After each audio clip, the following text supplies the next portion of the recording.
दोस्तों कहानी शुरू होती है और हम लॉरी नाम की एक औरत को देखते हैं जो अपनी छोटी बहन एरिन के साथ फिजी घूमने आई थी। वो दोनों जब एक रेस्टोरेंट में बैठे थे तब लॉरी उसे बताती है कि शायद पीटर मुझे धोखा दे रहा है और उसका किसी और लड़की के साथ अफेयर चल रहा है, जो सुनकर एरिन हैरान हो जाती है। कहती है कि ये जानने के बाद भी तुम उसके साथ क्यों हो। लॉरी कहती है कि पीटर को इस बारे में नहीं पता कि मुझे उसके अफेयर के बारे में पता चल चुका है। वो बताती है कि जिस लड़की के साथ उसका अफेयर चल रहा है वो प्रेग्नेंट है। अब मुझे कुछ समझ नहीं आ रहा कि मैं क्या करूं। तब एरिन उसे बताती है कि दरअसल मुझे पीटर के अफेयर के बारे में पहले ही पता था। मैंने उसे ये सब करने से मना भी करा था, लेकिन उसने मेरी बात नहीं सुनी और मैंने तुम्हें ये बात इसलिए नहीं बताई ताकि तुमको तकलीफ ना हो। जो सुनकर लॉरी एरिन पर गुस्सा हो जाती है और उसे ये बात छुपाने के लिए उल्टा सीधा कहने लगती है, जिससे एरिन को भी बहुत बुरा लगता है और वो गुस्से में वहाँ से चली जाती है। फिर अगली सुबह उन दोनों की फिजी से वापसी की फ्लाइट थी, इसलिए लॉरी एयरपोर्ट पहुंचकर एरिन के आने का इंतजार कर रही थी। वो उसे कॉल भी करती है, लेकिन एरिन तो अभी तक सो रही थी, इसलिए वो उसका फोन नहीं उठाती, जिस वजह से लॉरी एरिन के बिना ही वापस लौटने का फैसला करती है और अपनी फ्लाइट में जाकर बैठ जाती है। इसके बाद जब प्लेन टेक ऑफ करता है तभी अचानक प्लेन में टर्बुलेंस आने लगती है, जिससे वहां बैठे सभी लोग घबरा जाते हैं, जिसके कारण सभी को अपनी सीट बेल्ट अच्छे से बांधकर अपनी सीट पर बैठने को कहा जाता है। वहीं लॉरी भी बहुत ज्यादा डर जाती है और अपनी सीट को कसकर पकड़ लेती है, जिसके बाद सब कुछ नॉर्मल हो जाता है।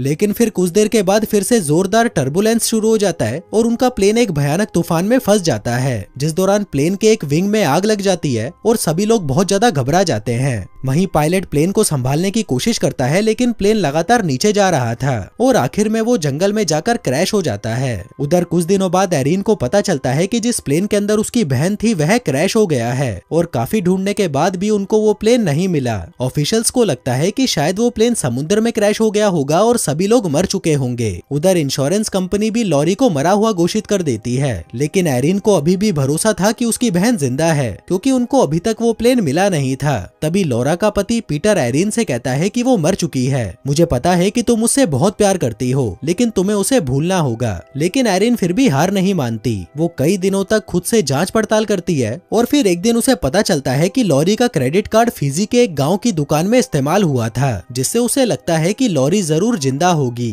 वो उस दुकान का एड्रेस निकाल लेती है और सीधा जाकर ये बात पीटर को बताती है कि लॉरी का क्रेडिट कार्ड एक दुकान में इस्तेमाल किया गया है। लेकिन इस पर पीटर कहता है कि शायद उसके मरने के बाद किसी ने उसका क्रेडिट कार्ड चुरा लिया होगा। लेकिन एरिन को यकीन था कि उसकी बहन अभी भी जिंदा है, इसलिए वो अगली फ्लाइट से फिजी के लिए रवाना हो जाती है। अब सीन यहाँ से कुछ महीने पीछे शिफ्ट होता है जब लॉरी का प्लेन क्रैश हुआ था। कुछ देर बाद लॉरी को होश आता है और वो प्लेन से बाहर निकलती है। उसकी किस्मत अच्छी थी कि उसे ज्यादा चोट नहीं लगी थी। तभी पायलट लॉरी को देखकर कहता है कि प्लीज तुम प्लेन के अंदर फंसे हुए लोगों को बाहर निकालने में मेरी मदद करो। लॉरी जल्दी से अंदर आती है और देखती है कि क्रैश में बहुत सारे लोगों की मौत हो चुकी है, जिसके बाद वो कुछ लोगों के साथ मिलकर घायल लोगों को बाहर निकालती है। वो देखते हैं कि उनका प्लेन किसी आइलैंड पर क्रैश हुआ था। वहीं एक लड़की जो बहुत ज्यादा घायल थी लॉरी की आंखों के सामने ही दम तोड़ देती है। उस प्लेन क्रैश में कुल 6 लोग बचे थे और वो सभी मिलकर इधर उधर मदद की तलाश करने लगते हैं, लेकिन जल्दी ही उन्हें पता चल जाता है कि इस आइलैंड पर उनके अलावा और कोई नहीं है और वो बुरी तरह फंस चुके हैं। उनके मोबाइल फोन में नेटवर्क नहीं आ रहा था और मैप देखने पर उन्हें पता चलता है कि वो लोग एक ऐसी जगह पर हैं जहां से निकल पाना बहुत मुश्किल है। उन लोगों में से जैक नाम का एक आदमी डॉक्टर था, इसलिए वो उन सभी की मरहम पट्टी करता है। इसके बाद हम फिलिक्स नाम के एक आदमी को देखते हैं जिसके पास एक चाकू और एक स्पीयर गन थी, इसलिए बाकी के लोग उसे खतरे के रूप में देख रहे थे।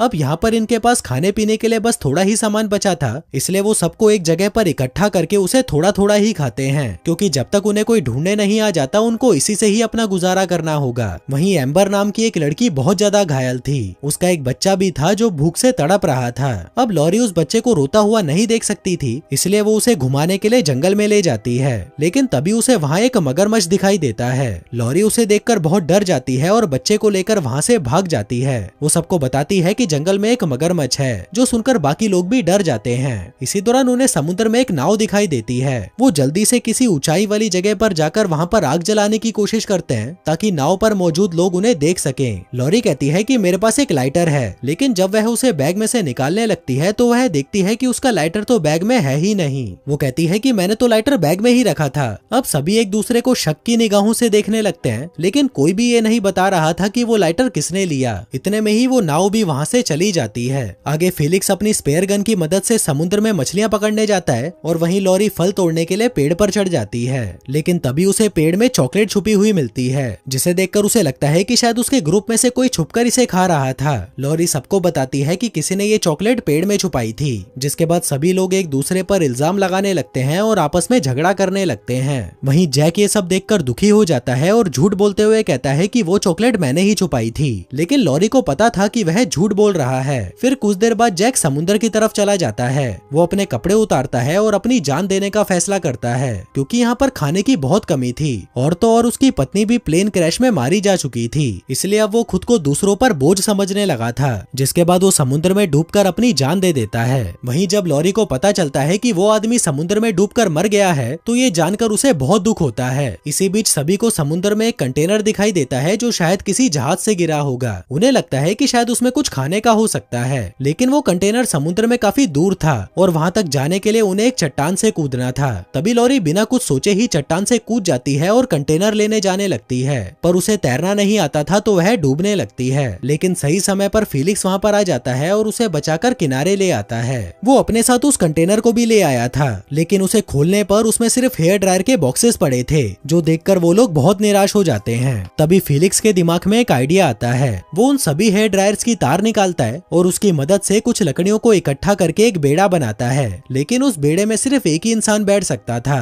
जिसके बाद वो सभी मिलकर फैसला करते हैं कि उस बेड़े में फिलिक्स जाएगा और उन सभी के लिए मदद लेकर आएगा। लेकिन जाने से पहले फिलिक्स अपनी स्पेयर गन से लॉरी को मछली पकड़ना सिखाता है, ताकि वो लोग यहाँ पर सरवाइव कर सकें। लॉरी को पहले लग रहा था कि शायद फिलिक्स अच्छा लड़का नहीं है, लेकिन अब वह उसे पसंद करने लगी थी। वहीं फिलिक्स भी मन ही मन लॉरी को पसंद करता था। दूसरी तरफ डैनियल और एम्बर भी अब एक दूसरे को पसंद करने लगे थे। फिर रात में लॉरी फिलिक्स को अपना क्रेडिट कार्ड देती है ताकि वो उनके लिए कुछ खाना पीना ला सके। वहीं फिलिक्स अपना सामान पैक करने लगता है, क्योंकि उसे सुबह जल्दी यहाँ से निकलना था। लेकिन आधी रात को जब सभी सो रहे थे तभी पायलट माइक चुपके से फिलिक्स का बैग लेकर बेड़े पर चढ़ जाता है और भागने की कोशिश करता है, पर तभी लॉरी उसे देख लेती है और चिल्लाकर उसे रुकने को कहती है। लेकिन जब माइक नहीं रुकता तो वह उस पर स्पेयर गन चला देती है। वो सीधा जाकर उसके कंधे पर लगती है, जिससे वह घायल हो जाता है, लेकिन फिर भी वो वहाँ से भागने में कामयाब रहता है। जिसके बाद सीन प्रेजेंट में शिफ्ट होता है। यहाँ एरिन अपनी बहन को ढूंढते हुए फिजी के उसी गाँव की दुकान में जाती है। वो दुकान के मालिक से बात करती है और सीसीटीवी कैमरे से उस इंसान की तस्वीर निकाल लेती है जिसने मॉली का क्रेडिट कार्ड इस्तेमाल किया था। उसे पता चलता है कि ये आदमी वही पायलट माइक है जो उस दिन मॉली का प्लेन उड़ा रहा था, जो देखकर एरिन हैरान रह जाती है। जिसके बाद वो वहाँ से निकलकर माइक का पता लगाती है और सीधा उसके घर पहुँच जाती है। वहाँ उसकी मुलाकात एक लड़की लिली से होती है जो खुद को माइक की बेटी बताती है।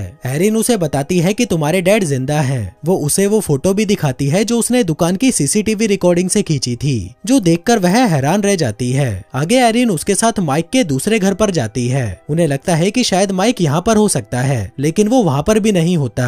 आगे जब एरिन घर का सामान देखती है तब उसे वहाँ पर माइक और उसकी बेटी की एक फोटो मिलती है, जिसको देखकर वह समझ जाती है कि ये लड़की माइक की असली बेटी नहीं है। तभी उसे अलमारी में से पैसों से भरा एक बैग मिलता है, जिसको वह देखकर बंद कर देती है। उधर वो लड़की जिसका नाम लिली था, उसको शक हो जाता है कि एरिन को सच पता चल चुका है। वो एरिन पर बंदूक तान देती है, लेकिन तभी वहाँ पर माइक आ जाता है और लिली को मारकर बेहोश कर देता है। फिर वो पैसों का बैग उठाता है और एरिन को बाइक पर बिठाकर वहाँ से निकल जाता है।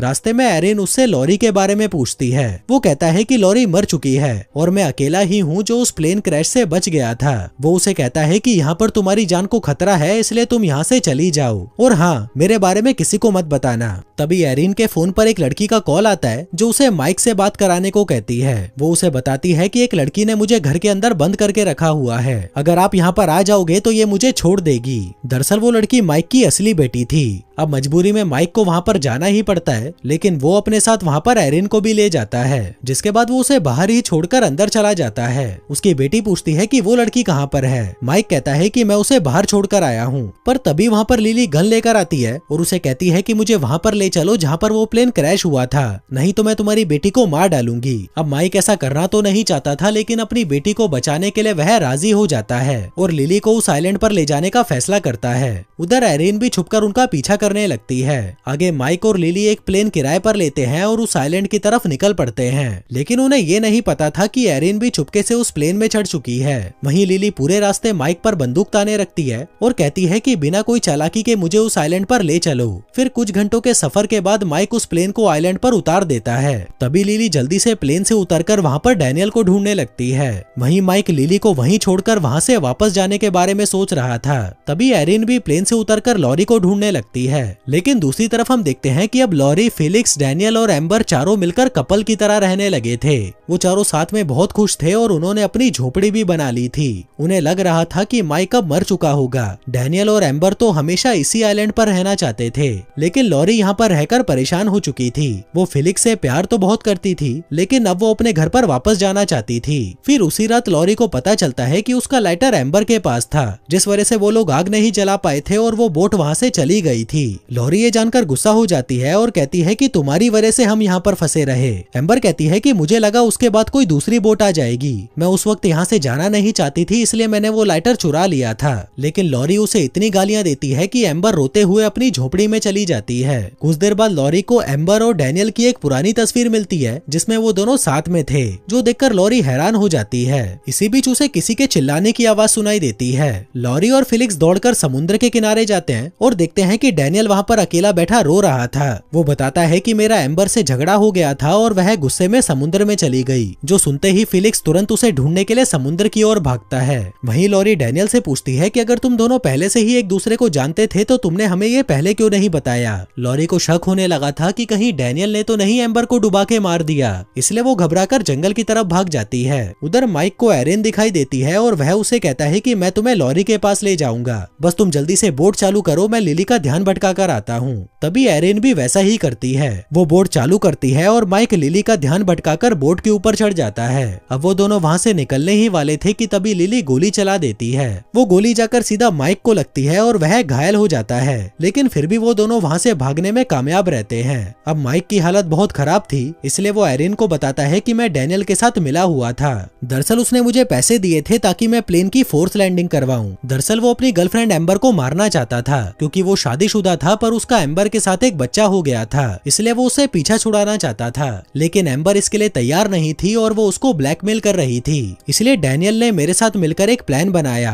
वो एम्बर को छुट्टियों के बहाने उस हवाई जहाज पर ले गया। हमारा प्लान था कि हम उस हवाई जहाज को एक सुनसान जगह पर लैंड करवाएंगे, ताकि किसी को भी ये पता न चल सके कि एम्बर और वो कहाँ पर हैं। जिसके बाद मौका मिलते ही डैनियल एम्बर को मार देगा। काम पूरा होते ही मैं वहाँ से भाग जाऊंगा ताकि ये राज राज ही रहे। लेकिन हमारा ये प्लान फेल हो गया, क्योंकि प्लेन तूफान में फंस गया, जिस वजह से प्लेन पर से मेरा कंट्रोल छूट गया और वो प्लेन क्रैश हो गया। जो सब कुछ बताने के बाद माइक की मौत हो जाती है। वहीं लिली माइक को यहाँ पर इसलिए लाई थी क्योंकि उसे पता चल गया था कि माइक ने डैनियल के साथ मिलकर प्लेन को क्रैश करवाया था और उस प्लेन क्रैश में मरने वाले लोगों में उसका परिवार भी था। इसलिए लिली यहाँ पर उन दोनों से बदला लेने आई थी। फिर अगले दिन एरिन बोट से उस जगह पर पहुंच जाती है जहाँ पर प्लेन क्रैश हुआ था और वह लॉरी को ढूंढने लगती है। तभी जंगलों में उसे लॉरी भी मिल जाती है और वो दोनों एक दूसरे को देखकर बहुत खुश होते हैं। एरिन कहती है कि अब हमें यहाँ से निकल जाना चाहिए, लेकिन लॉरी कहती है कि मैं फिलिक्स और बच्चे को छोड़कर नहीं जा सकती। अब वो दोनों जल्दी से झोपड़ी की तरफ जाते हैं, जहाँ पर वो देखते हैं कि डैनियल ने फिलिक्स को पकड़ लिया है और वो उसे जान से मारने वाला है। लेकिन तभी लॉरी उस पर हमला कर देती है और डैनियल को मार डालती है। जिसके बाद लॉरी फिलिक्स को यहाँ से चलने के लिए कहती है, लेकिन फिलिक्स यहाँ से जाना नहीं चाहता था